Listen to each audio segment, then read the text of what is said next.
EVM से चुनाव किसी कीमत पर नहीं होने दिया जाएगा।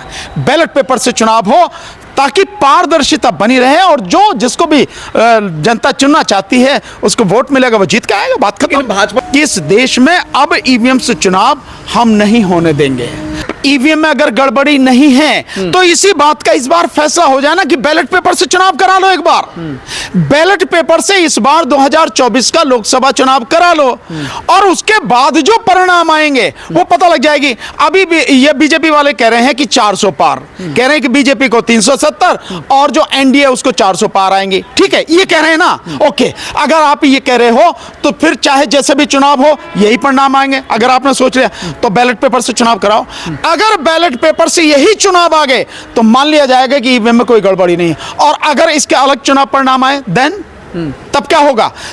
ईवीएम मशीन के खिलाफ देश की राजधानी दिल्ली में लगातार आंदोलन जारी है। ईवीएम मशीन को हटाने के लिए और आने वाले लोकसभा चुनाव में बैलेट पेपर से चुनाव कराने के लिए दिल्ली के पीस फाउंडेशन में एक बड़ा मीटिंग हुआ। तमाम मुद्दों पर हम बातचीत करेंगे। हमारे साथ सीनियर एडवोकेट भानु प्रताप जी हैं, इनसे बात करेंगे। सर, आज आप लोग मीटिंग की है ईवीएम मशीन को लेकर, क्या निर्णय निकाला गया? देखिए, निर्णय जो आज निकाला गया है वो बहुत सीधी सी बात हुई है कि भाई एक डेट निश्चित की जाए जिसमें पूरे देश में आंदोलन हो, और साथ में ये भी हुआ है कि सुप्रीम कोर्ट के चीफ जस्टिस साहब से मिला जाए, उनके सामने बात रखी जाए। ये है। और जहां तक इसके अलावा मैंने जो सुझाव दिया है, मैंने ये कहा था कि आंदोलन आज की तारीख में पूरे देश में फैल चुका है। हर गांव में, हर गली में, मोहल्ले में, हर शहर में, हर जगह ये आंदोलन पहुंच चुका है। घर घर तक ये आंदोलन पहुंच चुका है। आप खुद मीडिया के साथ ही लगातार देख रहे हैं, चारों तरफ से आवाज उठ रही है कि ईवीएम से चुनाव नहीं होने देना। ये स्थिति आ गई है।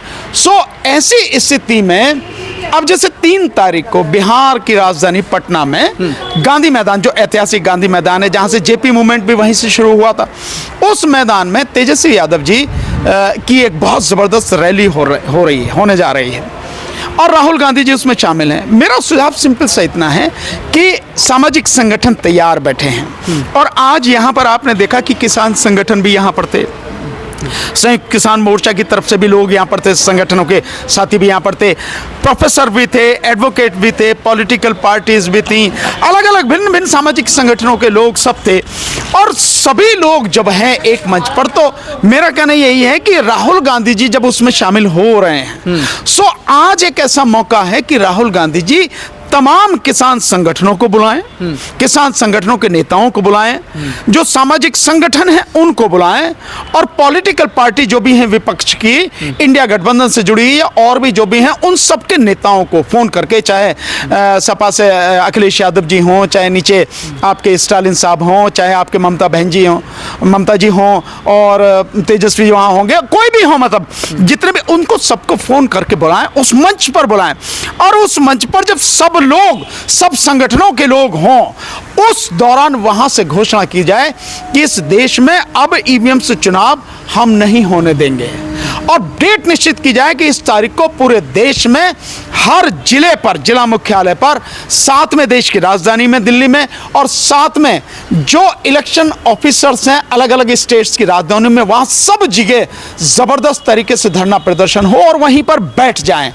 और इसके साथ साथ सुप्रीम कोर्ट को भी एक निवेदन करें कि यह बात सुनी जाए, क्योंकि सुप्रीम कोर्ट के पास पूरी पावर है। संविधान ने अनुच्छेद 142 में अथाह पावर दी है, सुप्रीम कोर्ट जो चाहे कर सकते, और उनके सामने सारी चीजें रखें। देश को बचाना, संवैधानिक रूप से इस ईवीएम को खत्म किया जाए, बैलेट पेपर से चुनाव की कराया। आखिर ईवीएम मशीन पे आप लोगों को भरोसा क्यों नहीं है? आखिर क्यों कह रहे हैं? ये बात हम बार बार बता चुके हैं। ईवीएम मशीन में देखिए, जो मशीनें इस्तेमाल होती हैं, जिस मशीन में आप वोट डालते हैं, बटन दबाते हैं, उसमें वोट कहीं आती जाती नहीं है। वोट जाती है जिसको ईवीएम बोलते हैं, कंट्रोल यूनिट। वो कंट्रोल यूनिट की गिनती होती है, जिसके विषय में हमें पता ही नहीं, हमें दिखती नहीं हमारी वोट गई भी है, नहीं भी गई, क्या हुआ क्या नहीं हुआ, और किसके और के खाते में तो नहीं चलेगी।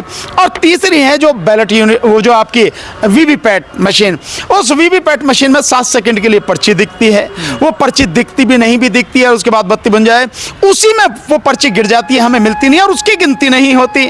सो ये जो सारी चीजें, ये जो मेरा अधिकार है, ये डायरेक्ट मतलब सीधा अधिकार है। मैं जिस कैंडिडेट को और जिस पार्टी को वोट देना चाहूं वो सीधे सीधे दूं, ये व्यवस्था होनी चाहिए, और ये इस मशीन में नहीं है। मैं अपनी वोट किसको दे रहा हूं? मशीन को। अब मशीन किसको वोट दे रही है मुझे नहीं पता, जबकि मुझे वोट देनी चाहिए उस कैंडिडेट को, उस पार्टी को जिसको मैं सीधे देना चाह रहा हूं। और ये केवल और केवल बैलेट पेपर से ही संभव है, इसके अलावा संभव नहीं है। और इस देश में जो आधी आबादी अनपढ़ है और जो पढ़े लिखे लोग हैं वो भी नहीं जानते कि ईवीएम कैसे काम करती है, क्या टेक्नोलॉजी क्या है। सो इन सारी चीजों को देखते हुए ईवीएम से चुनाव किसी कीमत पर नहीं होने दिया जाएगा।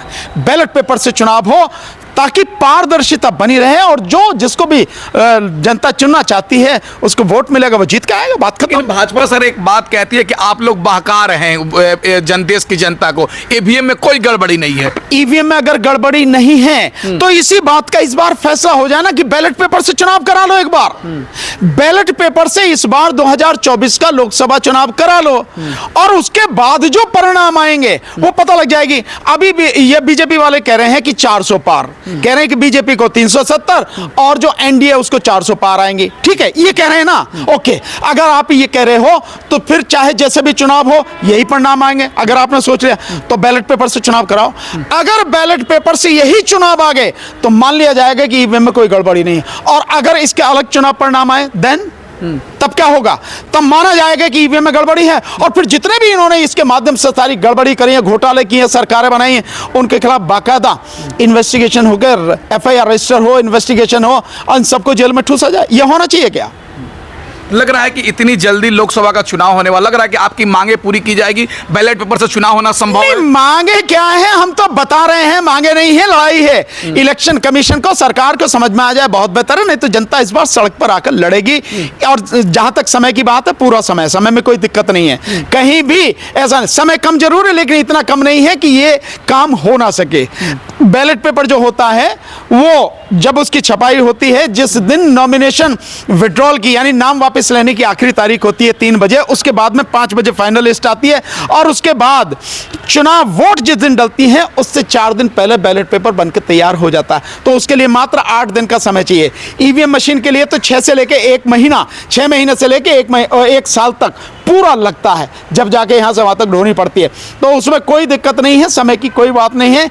सिर्फ और सिर्फ ईमानदारी से इच्छा शक्ति होनी चाहिए, नीयत साफ होनी चाहिए कि हमें ये नहीं ये करना है। लेकिन जैसे उतरते हैं आप लोग सड़कों पर उठा लिए जाते हैं, कोई बात नहीं, क्या फर्क पड़ता? सो जैसे हम उठा लिए जाते हैं तो हमारी आवाज कई गुना होकर गूंजती है आपके माध्यम से।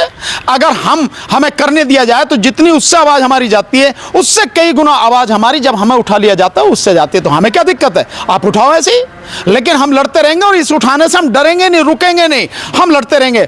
और जिस दिन तमाम जनता, इस देश की पूरी जनता, तमाम संगठन सड़क पर आ गए, उस दिन किसी की औकात नहीं है, मैं यही शब्द इस्तेमाल कर रहा हूं, किसी की औकात नहीं है, हिम्मत नहीं है कि जनता के बढ़ते हुए कदमों को रोक पाए। और जनता जब सड़क पर चलती है उसके कदमों की आहट से अच्छी सत्ताएं साफ हो जाती है। सर, अब कई दिनों से, कई महीनों से शोर मच रहा है ईवीएम का, लेकिन चुनाव आयोग तो संज्ञान ही नहीं ले रहा होता। चुनाव आयोग इतना तो होने लगा कि जगह जगह वो डिब्बा लेके घूमने लगा। भाई आपने कभी देखा था, कभी सुना था कि चुनाव आयोग ईवीएम मशीनें लेके पूरे देश में घूमेगा? 6 जनवरी 2024 को जब हम लोगों ने जंतर मंतर पर बाकायदा डेमोन्स्ट्रेशन करके दिखाया, जो हमने अपना प्रदर्शन किया था, धरना प्रदर्शन 1 दिन का था, उसमें जो डेमोन्स्ट्रेशन करके दिखाया, उसी के बाद इलेक्शन कमीशन जो है ये मशीनें लेके घूम रहा है। अगर असर नहीं है तो घूम क्यों रहा है ना उसका असर? और दूसरी बात यह है कि इलेक्शन कमीशन हो या कोई भी हो, असर हो रहा है, असर सब जगह हो रहा है, हम लोगों को रोका जा रहा है। कुछ भी स्थिति नहीं है ऐसी जो खतरनाक हो या कोई आपात से, बावजूद उसके इस 26 जनवरी के प्रोग्राम के चक्कर में जो धारा 144 दिल्ली में लगाएगी उसको लगातार बढ़ाया जा रहा है। और अब वो धारा 144 जो 15 मार्च तक क्लिक कर दी गई थी, क्या है ये? असर है, उसका असर है। और असर है जो आज आपने देखा कि इसमें कितने सारे सामाजिक संगठन, एडवोकेट्स, प्रोफेसर, किसान संगठन, राजनीतिक पार्टियां, ये सब लोग इसमें शामिल थे, और अच्छे विद्वान लोग, पत्रकार, इसमें परंजय गुहा ठाकुरदास जैसे विद्वान पत्रकार, साथ में आपने देखा हो जगदीप छोकर साहब, ऐसे लोग आज इसमें शामिल थे, प्रोफेसर आनंद, ये सब लोग शामिल हैं। ये इसका नतीजा है कि सब लोग आ रहे हैं और ये दायरा बढ़ता चला जा रहा है, ये उसी का है। एक आखिरी सवाल सर, क्या आप कह रहे हैं ईवीएम से अगर चुनाव होगा तो ईवीएम को तोड़ा जाएगा? ये आखिरी ऑप्शन है कि अगर नहीं मानेगा चुनाव आयोग, सारी चीजों को देखते हुए नहीं मानेगा, पूरी तरह से अपने नंगपने पे उतर आएगा, बेशर्मी पे उतर आएगा, तो लोग किसी भी हद तक जा सकते हैं। चलिए, बहुत शुक्रिया सर बात करने के लिए। तो हमारे साथ सीनियर एडवोकेट भानु प्रताप जी हैं, इनसे हमने तमाम मुद्दों पर बातचीत किया। ईवीएम हटाने के लिए लगातार इनका आंदोलन जारी है। इस वीडियो के बारे में आप क्या सोचते हैं, कमेंट करके बताएं और हमारे चैनल से नहीं जुड़े तो सब्सक्राइब करके जुड़ जाए। धन्यवाद।